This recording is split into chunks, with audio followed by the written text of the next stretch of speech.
The following is rated S for spoilers. Today's episode is brought to you by Fanatical. Check them out for awesome deals on officially licensed PC games and exclusive bundles.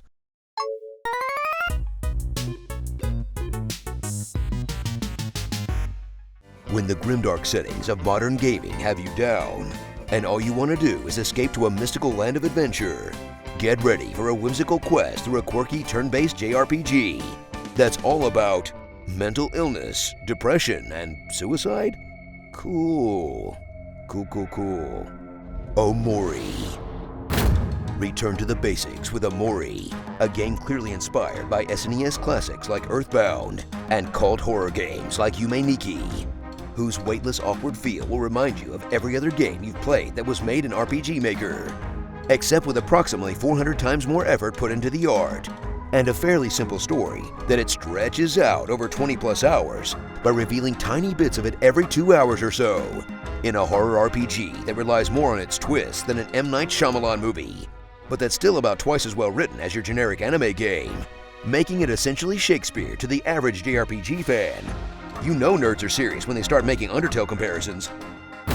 Step into the monocolored shoes of Omori, a goth who hangs out in a depressing extra-dimensional apartment, until it's time to go on ridiculous upbeat adventures with his colorful friends, who all seem inured to the fact that he's not just mute, but incapable of most emotions, and goes about destroying stuff and doing things just because people tell him to, while having zero reaction to the absolute balls-to-the-wall insanity of the world he inhabits, in a commentary on the sociopathy of the traditional RPG protagonist that's made maybe a little too obvious by having you play as an actual sociopath.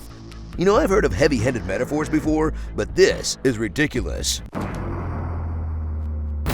Get mad and sad in Amore's melodramatic combat, where RPG status effects are replaced with emotional states, and you'll get buffs to specific attacks by bumming yourself out before you do them, so you can more effectively slaughter the adorable bunnies that happen to cross your path, then save up energy when they counterattack, and use it to team up with your friends for special attacks that devastate your enemies, unless you try with Omori and he just pulls a Daria.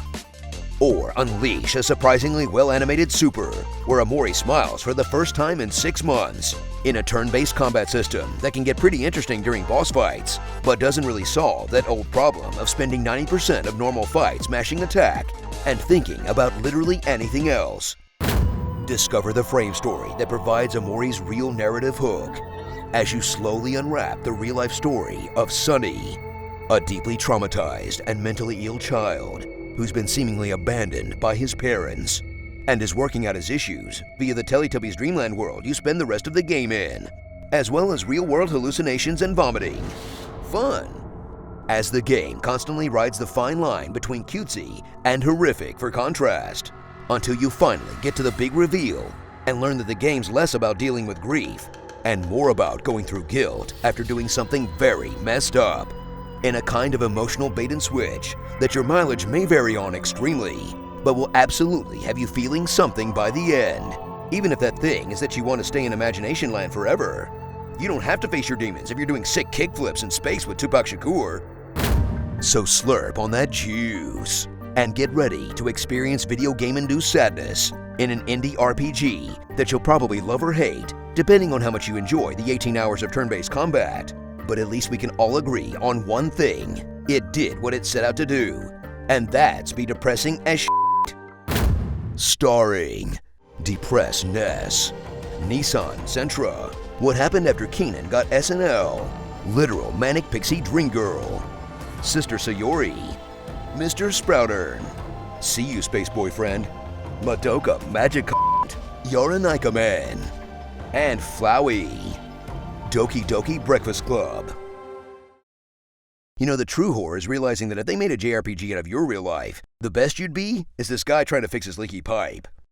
Did you know the Resident Evil franchise is based on a movie that doesn't even have any zombies in it? Fall down the rabbit hole in our newest series to learn the horrifying truth about the games you love. Thanks again to Fanatical for sponsoring today's episode. It was too big to be called a sword, too big, too thick, too heavy, and too rough. It was more like a large hunk of iron. You have dishonored yourself. You have dishonored your loved ones. But worst of all, you you have mildly inconvenienced me. Peach. I could eat a peach for hours. Come back, Frogman. I only wanted a cuddle.